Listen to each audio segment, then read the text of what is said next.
হাদিসের পক্ষে যারা আছে তাদের পক্ষে কবুল করুক, সকলে মিলে বলুন আমিন। সেই যে দুইজন লোক উঠলো আর একটা লোক কোথা থেকে উঠলো যেন, ওই একটা লোক উঠেছে। আচ্ছা, আপনারা কি হাত তোলেননি? এবার আমি আপনাদের কাছে একটু বলি, কতক্ষণ আপনারা বসবেন বলে মনে হয়?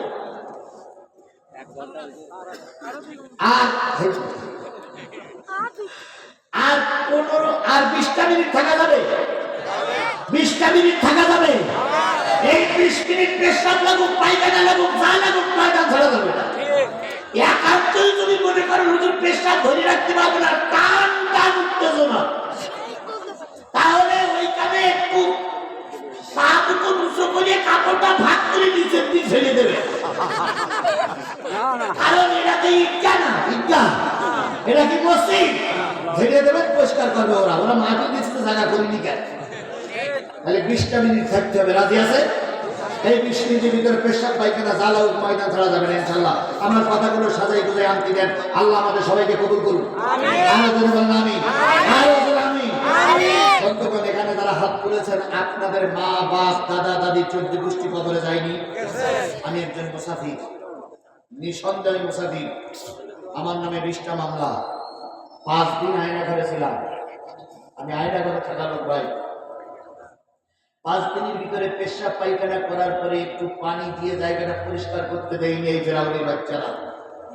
5 দিনের ভিতরে হাত বাঁধন পা বাঁধন মোটে খুলেইনি। ওই অবস্থায় পায়খানা কাপড়ে লাগা অবস্থায়, পেশাব পায়জামায় লাগা অবস্থায়, ওই অবস্থায় তাইমুম করে নামাজ পড়েছি। আমি সেই ব্যক্তি আপনাদের সামনে আজকে কোরআনের কথা বলতে এসেছি। এই বুকরায় অনেক সময় গেছে, লাইভ টিভাই আমাকে বের হয়ে যেতে হয়েছে। আমি সেই মানুষটা আপনাদের জন্য দোয়া করবো। আপনারা আমাকে ফেলাই রেখে যেতে পারেন না তো ভাই, এই জন্য দয়া করে কেউ যাবো না ইনশাআল্লাহ। 20টা মিনিট পরে, তার মানে 12টা বেজে 10 মিনিট পর্যন্ত, 12টা পর্যন্ত কথা বলার কথা আমার। 10টা মিনিট পরে আমি চান্স পেয়েছিলাম, এই জন্য 10 মিনিট ওইদিকে একটু বেশি কথা বলে আমি আমার হক আদায় করবো। এই 20 মিনিট 12টা বেজে 10 মিনিট 15 মিনিট পর্যন্ত এখানে বসে থাকতে হবে, পায়খানা লাগলেও যাওয়া যাবে না। তারপর আপনি যাবেন, আমার দুঃখ নাই, মোনাজাত করে যাবো ইনশাআল্লাহ। পরবর্তী আয়াত, ইন্নাল্লাযীনা ক্বালু রাব্বুনা আল্লাহু সুম্মা ইসতাকামু তাতানাজ্জালু আলাইহিমুল মালায়েকা। নিশ্চয়ই যারা বলে আমার রব হলো আল্লাহ, নিশ্চয়ই যারা বলে আমার রবের নাম কি আল্লাহ, এই কথা বলেন কি বলে আল্লাহ। সুম্মা ইসতাকামু, এই কথার পরে যারা প্রতিষ্ঠিত থাকে, আল্লাহ বলেন তাদের কোনো ভয় নাই, তাদের জন্য কোনো চিন্তাও নাই। কথা ঠিক না বেঠিক? আরো জোরে বলেন ঠিক না বেঠিক? যারা আল্লাহর রব বলে মানে, ওই কথার পরে যারা সুপ্রতিষ্ঠিত থাকে, অতীতের অনেক বড় বড় মনীষীদের নাম পাওয়া যায়। শেখ জামানায় এসে অনেক মনীষীর ভিতরে একজন মনীষী হলেন আল্লামা দেওয়ার হোসেন সাঈদী। বলুন তো, তিনি কি বলে মৃত্যুর কোলে ঝরে পড়েছেন, তারপরেও কি জালেমদের কাছে ক্ষমা ভিক্ষা চেয়েছেন? এই কথা বলেন, জালেমদের কাছে ক্ষমা ভিক্ষা চেয়েছেন? আচ্ছা বলুন তো, তিনি এখন মারা গেছেন, তার জনপ্রিয়তা বাংলাদেশের সবচেয়ে বেশি না কম? আজারির মাহফিলে 10 থেকে 15 লক্ষ, 20 লক্ষ, 30 লক্ষ লোক হচ্ছে। আজারির মাহফিলে যদি 30 লক্ষ লোক হয়, বিশ্বাস করো বগুড়ার মুসলমান, যদি আল্লামা সাঈদী বেঁচে থাকতো, আল্লামা সাঈদীর আগমন উপলক্ষে প্যান্ডেল করা, মাস করা, লোক জায়গা দেওয়ার মতন ময়দান বাংলাদেশে কোথাও আছে বলে আমার মনে হয় না। নিয়ে যেতে হবে চলন বিলি, তারপরে চলন বিলি বিলিও লোক জায়গা হবে কিনা আমার সন্দেহ আছে। চলন বিলি এখন তো শুধু পানি আর কাদা থাকে, কখন না পুরো স্টেজ করবে না, কখন আপিল করবে না। সুতরাং এত বড় একজন জনপ্রিয় ব্যক্তি মৃত্যুর করে ঝরে পড়েছেন, তবু বাতিলের কাছে মাথা নত করেননি, কারণ তিনি জানতেন আমার হায়াতের মালিক কে আল্লাহ, আমার মৃত্যুর মালিক কে আল্লাহ, আমার বেঁচে দায়িত্ব কার হাতে। এতটুকু কথা বলার পরে যে ব্যক্তি টিকে থাকতে পারে, তার মৃত্যুর সময় কোনো ভয় নাই, তার মৃত্যুর সময় কোনো ভয় নাই। হৃদয় আছে আল্লাহর ভয়, তারা কভু পথ ভুলে যায় না, তারা কভু পথ ভুলে যায় না। আল্লাহর প্রেম ছাড়া এই দুনিয়ায় কারো কাছে কোনো কিছু চায় না। রাতের আধারে যারা সেজদাতে রয়, দু চোখের অশ্রুতে নদী যেন বয়। ছলনার হাত ছানি যতই আসুক, ছলনার হাত ছানি যতই আসুক, পিছনে ফিরেও তাকায় না। যাদের হৃদয় আছে আল্লাহর ভয়, তারা প্রভু পথ ভুলে যায় না। ইসলামের পক্ষে যারা থাকে তারা কারোর কাছে কোনো ভয় পায়? আরো জোরে বলেন ভয় পায়। কারে ভয় পায়? আরো জোরে বলেন কারে ভয় পায়? আল্লাহর এই ভয় আমাদের দিলে এনে মৃত্যুবরণ করার তৌফিক দান করুক। বলুন তো বাংলাদেশের সবচেয়ে বড় স্বৈরাচারটা দিয়ে পালাই আছে এখন কোন দেশে? আরো জোরে বলেন কোন দেশে? এই ভারত কখনো মুসলমানদের পক্ষে ছিল না, প্রায় ভারত সবসময় মুসলমানদের বিপক্ষে ছিল। ভারত যখন ব্রিটিশের লোক যখন ভারত দখল করেছিল, ওই সময় ভারতের এমন কোন বড় গাছ ছিল না যেই গাছে আলেমদের ফাঁসিতে ঝুলানো হয়নি। ভারত যখন ব্রিটিশ শাসন করেছে, এমন কোন বড় বড় কারাগার ছিল না যেই কারাগারে আলেমরা মৃত্যুবরণ করেনি, যেই কারাগারে আলেমদের রক্ত দিয়ে লাল হয়নি। এমন একটা অবস্থা ছিল। আমাদের একজন মুজাদ্দেদে জামান, তৎকালীন মুজাদ্দেদে জামান একজন ছিলেন মুজাদ্দেদ আল পেসারি রহমাতুল্লাহ আলাইহি। তারপরে একজন ছিলেন শাহ আব্দুল আজিজ রহমাতুল্লাহ আলাইহি। ভারতের আন্দামান নিকোবর দ্বীপপুঞ্জে তাকে মরতে হয়েছিল শুধু তিনি আল্লাহর পক্ষে থাকার কারণে। আব্দুল আজিজ দেহলভী রহমাতুল্লাহ আলাইহি, ব্রিটিশ সরকার তাকে বলল যে হুজুর দয়া করে আমাদের বর্ষতা স্বীকার করুন, নতুবা দেশ ছেড়ে পালিয়ে যান। যে কথা আল্লামা সাঈদীর বলা হয়েছিল যে হয়তো আপনি আমাদের বর্ষতা স্বীকার করুন, নতুবা আপনি পাসপোর্ট দিচ্ছে আপনি চলে যান। আল্লামা সাঈদী বললেন এদেশ আমার দেশ, এদেশ আমার মাতৃভূমি, এদেশ থেকে আমি পালিয়ে যাব না। সেদিন খালেদা জিয়াও যদি ওদের বর্ষতা স্বীকার করে পালিয়ে যাবার নিয়ত করতেন, খালেদা জিয়া করা বের করে দিতে পারে, ওদের পথের কাটা দূর হয়ে যেত। কিন্তু খালেদা জিয়া বলেছিলেন আমি 3 বারের প্রধানমন্ত্রী, মরি এদেশেই মরবো, তবু কাপুরুষের মতন পালিয়ে যাব না। দেশপ্রেমিক যারা হয় তারা এই কথাই বলে। কথা বলেন, কথা বলেন, কথা বলেন। আব্দুল আজিজ দেহলভী রহমাতুল্লাহ আলাইহি তিনি যখন ওই ব্রিটিশদের কাছে মাথা নত করলেন, ব্রিটিশ সরকার তার জেলের ভিতরে ঢুকায় দিল। জেলের ভিতরে ঢুকানোর পর গোসলের পানি দেয় না, পরনে কাপড় দেয় না, একটা কাপড়, একটা জামা, একটা টুপিতে মাসের পর মাস পার করে। আমি যেরকম বললাম আয়না ঘরে 5 দিন রাখা হয়েছিল, পেশাব করার পরে পানি নিতে দিত না, পায়খানা করার পরে জায়গাটা পরিষ্কার করতে দিত না। আমি যখন কাপড় নিয়ে কাপড়টা খুলে যখন বাইরে দিয়েছিলাম, আমার পরিবারের সবাই কাপড়টা দেখে হাউমাউ করে কেঁদেছিল আর বলেছিল কতদিন জানি একই পায়খানা জামায় লেগে আছে, কতদিন জানি একই পেশাব পায়জামায় লেগে আছে। ও আমার বন্ধুরা, ও আমার ভাইরা, আব্দুল আজিজ দেহলভী রহমাতুল্লাহ আলাইহির ডাক শুনে হাজার হাজার মানুষ কোরআন শুনতে আসে, হাজার হাজার মানুষ বক্তৃতা শুনতে আসে। সেই লোকটি শুধুমাত্র ইন্নাল্লাযীনা ক্বালু রাব্বুনাল্লাহ এই কথা বলার কারণে জালেমেরা তাকে কোথায় ভরে রেখেছে? জেলখানায়। জেলখানায় খাবার নাই, পানি নাই, গোসলের পানি নাই, একটা মাত্র কাপড় দিয়ে তিনি চলতেছে। একটু বছরে সরকার বাহাদুর দিয়ে বলল হুজুর, ভারতবর্ষে আপনি একজন নাম করা মুফাসসির, আপনার কথা শুনে মানুষ পাগলের মতন, পিঁপড়ার মতন ছুটে আসে, মৌমাছির মতন ছুটে আসে। শুধু একটা বার যদি আপনি আমার বর্ষতা স্বীকার করেন, আপনাকে রাজদরবারের একটা উচ্চ পদ দিয়ে দেব, আপনাকে উচ্চ সম্মান দিব, আপনার খাওয়ার ব্যবস্থা, থাকার ব্যবস্থা করে দিব। আহত বাঘের মতন আব্দুল আজিজ দেহলভী গর্জন করে উঠে বললেন, শরীরে শেষ রক্তবিন্দু থাকা পর্যন্ত জালিমের কাছে মাথা নত করব না। আব্দুল আজিজকে অনেকবার লোক দেখানো হলো, কোন লোকে যখন আব্দুল আজিজ মাথা নত না করলেন, শেষ পর্যন্ত সরকার বাহাদুর চিন্তা করলো আব্দুল আজিজকে মেরে দিতে হবে। যদি আব্দুল আজিজকে ফাঁসির মঞ্চে মেরে দেওয়া হয়, গোটা ভারতবর্ষে বিরোধিতা শুরু হবে। যদি গুলি করে মারা হয়, বিরোধিতা করবে। যদি আব্দুল আজিজকে জেলের ভিতরে ভরে রাখা হয়, যত মুসলিম আছে সব কালেমা পড়ে মুসলমান হয়ে যাবে। তাই ওই ব্রিটিশ সরকার ভারতের সরকারের সহযোগিতা নিয়ে টার্গেট দিল, আব্দুল আজিজ দেহলভিকে আন্দামান নিকোবর দ্বীপপুঞ্জে ফেলে রাখা হবে। সেখানে পানি নাই, খাবার নাই, বাঘ ভাল্লুকের আনাগোনা, সেখানে ধুকে ধুকে মারা যাবে। সেখানে পানি পাবে না, গোসলের পানি নাই, খাবার নাই, বাঘে এসে খেয়ে ফেলবে। হাড় কঙ্কাল যেগুলো থাকে ওখানেই পড়ে থাকবে। তখন কোনো মানুষের বসবাস সেখানে ছিল না। এখন অবশ্যই ভারত সেখানে বসবাসের জায়গা করে দিয়েছে। এই আন্দামান নিকোবর দ্বীপপুঞ্জে নিয়ে যাবে শাহ আব্দুল আজিজ দেহলভিকে। তিনি বলেছিলেন আল্লাহ আমার রব, এই কথা বলার অপরাধে তাকে নিয়ে যাবে। এবার মাইকিং করা হলো, গোটা ভারতবর্ষের কলকাতা জুড়ে মাইকিং করা হলো, হুজুরকে নিয়ে যাওয়া হবে আন্দামান নিকোবর দ্বীপপুঞ্জে। হাজার হাজার ভক্ত, হাজার হাজার নারী পুরুষ দুই পাশে লাইন দিয়ে দাঁড়ায় আছে, কখন হুজুরকে নিয়ে যাবে। সকালবেলা সব লাইন দিল। ঠিক দুপুরের পর আব্দুল আজিজের কোমরে একটা বিরাট গরুর দড়ি বাঁধা হলো। হাত বাঁধা অবস্থায়, পা বাঁধা অবস্থায়, কতদিন জানি গোসল করতে দেওয়া হয় না, কতদিন জানি খাওয়া দাওয়া হয় না। কোমরে দড়ি বেঁধে চোরের মতন, ডাকাতির মতন টেনে টেনে নিয়ে যায়।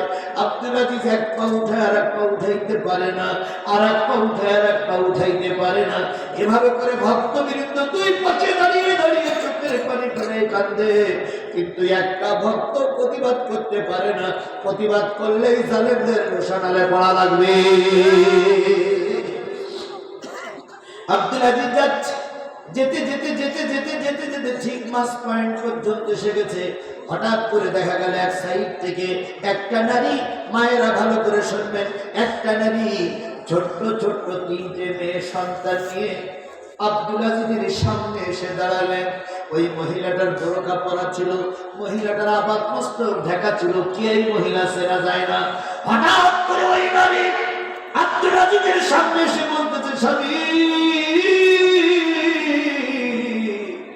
তুমি তো যাচ্ছ আল্লাহর সন্তুষ্টি অর্জনের জন্য, আমাদের জন্য কি নসিহত করে গেলে? আব্দুল আজিজ থমকে দাঁড়ায় গেলেন, স্ত্রীর মাথায় হাত দিয়ে বললেন, সহধর্মীদের ধর্মের পথে থাকার কারণে তোমার কোনো হক আমি আদায় করতে পারিনি। ছোট্ট মেয়েটি বলতে চাবু, আমাদের ফেলাই রেখে তুমি কোথায় যাচ্ছ? আরেকটা মেয়ে আর এক হাত ধরে বলতে চাবু, তোমার কোমরে দড়ি বাঁধা কেন? তোমার পায়ে বেরি পরানো কেন? তোমার হাত কড়া পরানো কেন? তুমি কি চুরি করেছো নাকি ডাকাত করেছো? আব্দুল আজিজ হাত বাঁধা অবস্থায় মেয়েটির মাথায় হাত দিয়ে বলতেছে, পারে তোর বাবা চোর নয়, তোর বাবা ডাকাত নয়, তোর বাবা খুনি নয়, তোর বাবা ইমানের পরীক্ষায় পাশ করেছে, তাই ওরা আমাকে নিয়ে যাচ্ছে পুরস্কার দেওয়ার জন্য। এবার বড় মেয়েটি বলতে চাবু, এ কোন পুরস্কার যে পুরস্কার নেবার সময় হাত পা বেঁধে যেতে হয়? আব্দুল আজিজ বলতেছে, বাজার রে মারে, এরা তুমি আয় সব হলো মাতলুব, আর আমাকে তিনি তৈরি করেছে, তিনি পুরস্কার নিয়ে ওই বড় নদীর ওই পারে দাঁড়ায় আছে। বড় নদীর ওই পারে গেলেই তিনি আমাকে পুরস্কার দিয়ে দেবে। রে মা, বাড়ি যা, আমি পুরস্কার নিয়ে এ প্রান্তে যদি দেখা না হয়, পরপারের পরে তোদের সঙ্গে আবার দেখা হবে। ইমান মতো সহজ জিনিস নয়, ইমানদার বলাটা সহজ জিনিস নয়। তুমি ইমানদার বললে আর তোমার পরীক্ষা দেওয়া লাগবে না, এটা হতে পারে না। ইমানদার বলার পরে অবশ্যই তোমাকে পরীক্ষার জন্য প্রস্তুত থাকা লাগবে। আব্দুল আজিজ দেহলভী রহমাতুল্লাহ স্ত্রীকে বললেন, ও আমার সহধর্মিনী, তোমার হক আমি ঠিক মতো আদায় করতে পারিনি। আমার বাচ্চাগুলো যখন আমাকে পাবে না, মা মা বলে, আব্বা আব্বা বলে যখন কাঁদবে, তুমি ওদের মা, তুমি ওদের বাবা, তুমি ওদের সান্ত্বনা দিও। তোর বাবা পরকালের জান্নাতে পাড়ি জমিয়েছে, তোরা কিভাবে জান্নাত পাওয়া যাবে? ফুল বাগানে তোর আব্বা খেলা করতেছে। এই কথা বলে আব্দুল আজিজ দেহলভী যখন চলে যায়, আব্দুল আজিজের স্ত্রী হাত থেকে ধরে বলতেছে, স্বামী তুমি তো মালিকের পুরস্কার নেওয়ার জন্য যাচ্ছ, আমাদের জন্য একটু উপদেশ দিয়ে যাও। আব্দুল আজিজ বললেন, আমার স্ত্রী, আমি যে পথে চলেছি আমার বাচ্চাগুলো সহ তুমিও সেই পথে এসো, একই জান্নাতে তোমার আর আমার সঙ্গে দেখা হবে। আব্দুল আজিজকে নিয়ে যাওয়া হলো আন্দামান নিকোবর দ্বীপপুঞ্জ ফেরাই রেখে আসা হলো। ওখানে ঢুকে ঢুকে তিনি মারা গেলেন। তবুও তিনি বাতিলের কাছে মাথা নত করেন নাই। ইন্নাল্লাযীনা ক্বালু রাব্বুনাল্লাহ, যারা বলে আল্লাহ আমার রব, লা তাখাফু ওয়া লা তাহজানু, তাদের জন্য কোনো ভয় নেই, তাদের জন্য কোনো চিন্তা নাই। ওয়া আবশিরু বিল জান্নাতিল্লাতী, তাদের জন্য রয়েছে জান্নাতের সুসংবাদ। ওই জান্নাতের সুসংবাদ নিয়ে আমরাও মৃত্যুবরণ করতে চাই কি চাই না? আমরা ওই জান্নাতের মালিক হতে চাই কি চাই না? তাহলে যদি ওই জান্নাতের মালিক হন, যে দল করুন না কেন, যে দলের পক্ষে থাকেন না কেন, অবশ্যই আপনাকে 5 ওয়াক্ত নামাজ পড়ার জন্য কোরআন আপনাকে আহ্বান করছে। কোরআন আপনাকে আহ্বান করছে ঈমান আনার জন্য। কোরআন আহ্বান করছে আপনি কয়েকটা সালাত আদায় করবেন। এরা কি শুধু পুরুষের জন্য না নারীর জন্য? সকলের জন্য, ভাই বোনেরা সকলের জন্য দাবি হলো কোরআনের আহ্বান আজকের থেকে 5 ওয়াক্ত সালাত কাজা করা যাবে। যুবকরা 100-র উপরে যুবক আমার ভাই বললেন, 100 যুবকের কাছে দাবি 100 মাহফিল এক দাড়ি পাল্লায় যদি দাও, আর 1 ওয়াক্ত নামাজ কাজা করার গুনাহ যদি আর এক দাড়ি পাল্লায় দাও, জেনে রেখো নামাজ কাজার গুনাহটা যদি ভারী হয়ে যায়, আজকের থেকে নিয়ত করতে হবে নামাজ কাজা করা যাবে না। সামনে রমজান মাস, 30টা রোজা রাখবো। মা বোনদের কাছে অনুরোধ, 5 ওয়াক্ত নামাজ পড়বেন, স্বামীর খেদমত করবেন, কোরআন হাদিস মেনে চলবেন, দিন কায়েমের প্রতিষ্ঠার পক্ষে থাকবেন। মৃত্যুর পরে আপনি আল্লাহর জান্নাতি মেহমান। আমি সর্বশেষ দাবি, যতই কষ্ট হোক, যতই মুসিবত হোক, যতই বিপদ হোক, কিসের পক্ষে থাকতে হবে? কোরআনের পক্ষে থাকতে রাজি আছে? 2 হাত উঁচু করে আল্লাহ দেখান। জোরে একটা তাকবীর হবে না? রাইতা তুমি আল কোরআনের আলো, তোমার নেতা আমার নেতা, দুনিয়ার মুসলিম,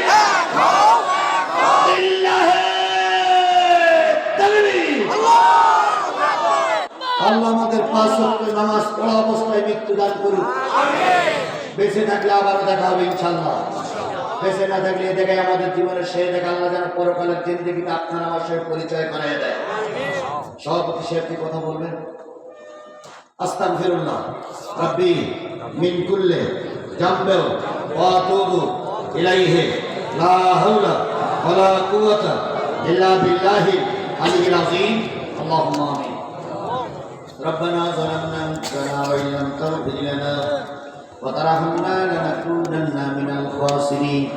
ربنا إننا آمنا فاغفر لنا ذنوبنا وقنا عذاب النار.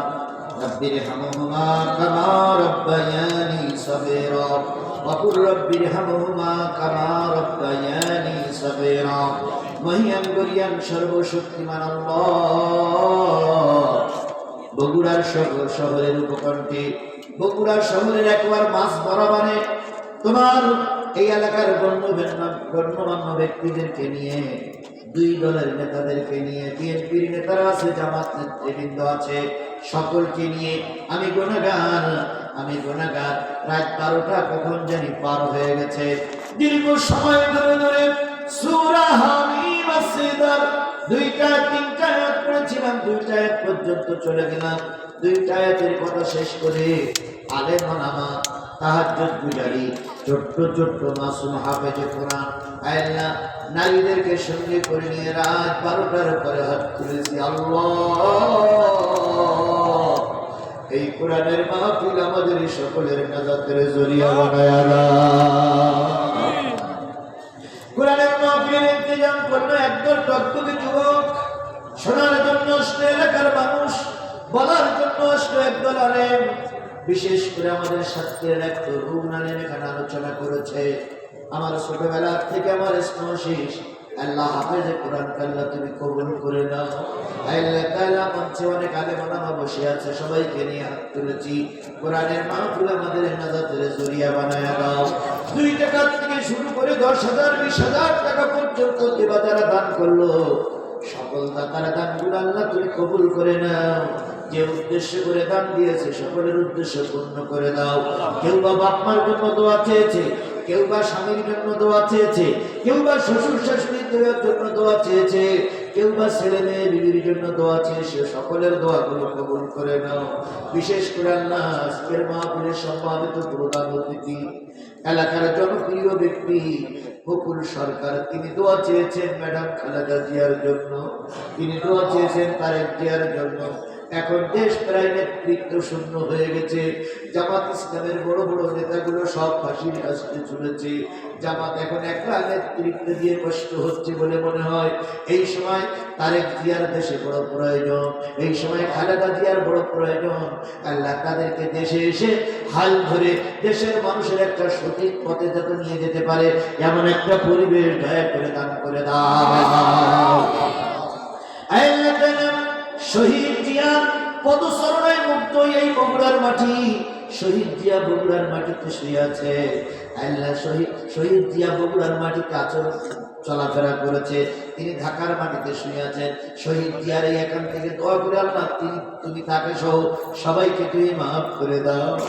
আল্লাহ বাংলাদেশ জামাত ইসলাম দিন কায়েমের সিপাহসালার এশিয়া মহাদেশের সর্ববৃহৎ ইসলামী আন্দোলন বাংলাদেশ জামাত ইসলাম, জামাত ইসলামের নেতা কর্মীরা শুধুমাত্র কোরআনের রাজ কায়েম করার জন্য এই জালেমের জুলুমের শিকার হয়ে শীর্ষস্থানীয় নেতাদের ফাঁসির কাছে ঝুলতে হয়েছে। এই বগুড়ার এমন কোন থানা নাই যেখানে শিবিরের রক্ত দিয়ে রাজপথ লাল হয়নি। ও বাবু, শিবিরের রক্তগুলো কবুল করে নাও, জামাতের নেতাগুলো কবুল করে নিয়ে তাদের রক্তের উপরে ইসলামী ঝান্ডা উত্তোলিত হয়েছে। একটা বারের জন্য বাংলাদেশের মানুষকে দেখার তৌফিক দান করে দাও। আমার দেশ কোরআনের দেশ হয়েছে, আমার দেশ কোরআন দিয়ে চলছে, আমার সংসদ কোরআন দিয়ে চলছে, দেখে মৃত্যুবরণ করার তৌফিক দিয়ে দাও। যত নেতারা আজকে দাওয়াত এসেছে সব নেতাদের আল্লাহ তুমি কবুল করে নাও।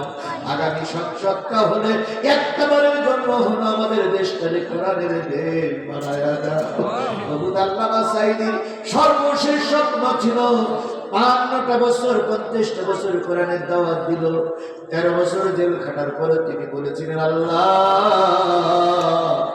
আমার সব ব্যথাগুলো দূর হয়ে যাবে যেদিন শুনব বাংলার জমিন কোরআনের জমিন হয়ে গেছে। মাবুদ, যদি আমরা হাজার চেষ্টা করে শত চেষ্টা করে যদি দেশটারে কোরআনের দেশ বানাতে পারি, আল্লামা সাঈদীর আত্মা কবরে বসে শান্তি পাবে। এই দেশ কোরআনের দেশ হয়েছে, একটা বারের জন্য জাতিরে দেখার তৌফিক দান করে দাও। আল্লাহ যুবকরা মাহফিল দিল, যুবকদের হাতকে তুমি শক্তিশালী করে দাও। প্রতি বছর যুবকরা বড় আকারের মাহফিল দিতে পারে তৌফিক দিয়ে দাও। আল্লাহ তাআলা কোরআন হাদিস বুকে নিয়ে মৃত্যুর আগ পর্যন্ত টিকে থাকতে পারে তৌফিক দাও। আজকের মাহফিলের সভাপতি, আজকের মাহফিলের প্রধান অতিথি সহ দুই পাশে যত অতিথিরা বসে আছে, বিশেষ অতিথি সহ যত অতিথিরা বসে আছে সবাই কারণ তুমি কবুল এবং মঞ্জুর করে নাও।